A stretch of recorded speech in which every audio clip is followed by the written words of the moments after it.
Hello, this poem is called The Capercaillie Dances. Capercaillies are a big bird like a black grouse, and the poem was inspired by a forest hitter holiday in Norway last week, where we found Capercaillie tail feathers, and I used them to make bows and arrows for my little girl.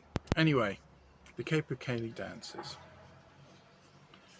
The Capercaillie dances, splay-footed, blunt black feathers spread, showing the white flecks in his fanned tail, trotting and gavoting across the forest floor, an open sky glade at the end of a vestigial trail.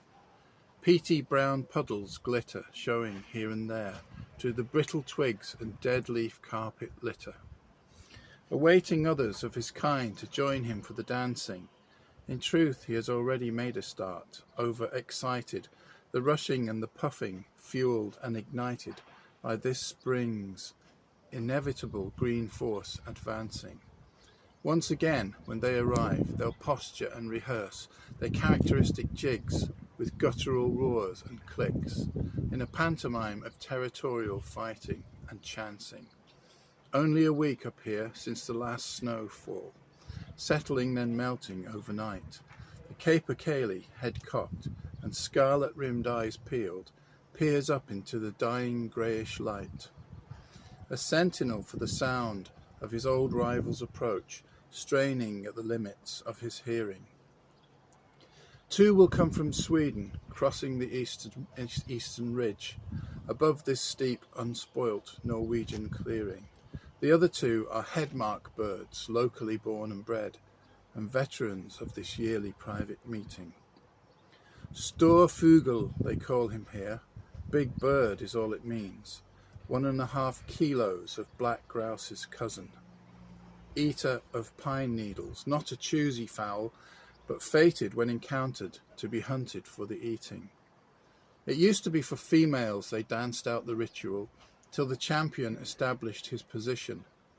All 4 of them are past that now, and no hens will attend. It's just become an annual tradition. By sunset, no arrivals have descended to the place. This is the 7th day now that he's waited. Bitter disappointment wells up, choking off the thrill, the peak of the year anticipated.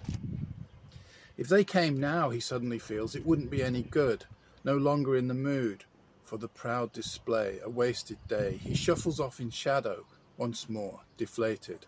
His exit is chorused by the lake frog choir, their rhythmic ululations, a requiem of sorts, accompanying the dying of the fire. Amelia watches fondly from the outcrop near her home. For 40 years she's lived here, solitarily. 40 years have passed since she last flew in an aeroplane, a thing she never thinks of ordinarily. No one has ever dreamed that she'd be here alive, hidden deep in conifers and birches. This was not the country that received any attention at the time of all those inconclusive searches. No one will come to find her now, no one will come to get her. No grandchild will ever dance and cry and play, no bruised hands or knees to be kissed better. And for the Capercaillie too, no pal for every day, no bird to tiptoe toe to toe when days get colder and wetter. Amelia and the Capercaillie are all that there is left in this neck of the woods, in all their fine irrelevance. When finally, and after all, the sun has left the sky, something distracts the big bird's sullen grieving. He freezes to a statue, head canted, to discern a murmur of zephyr-born intelligence. A fluctuation in the ambient near silence of the woods. The Capercaillie's breath becomes shortened and uneven. There are wing beats, and heavy ones, carried on the air, on a bearing from the lee of Värmland, Sweden.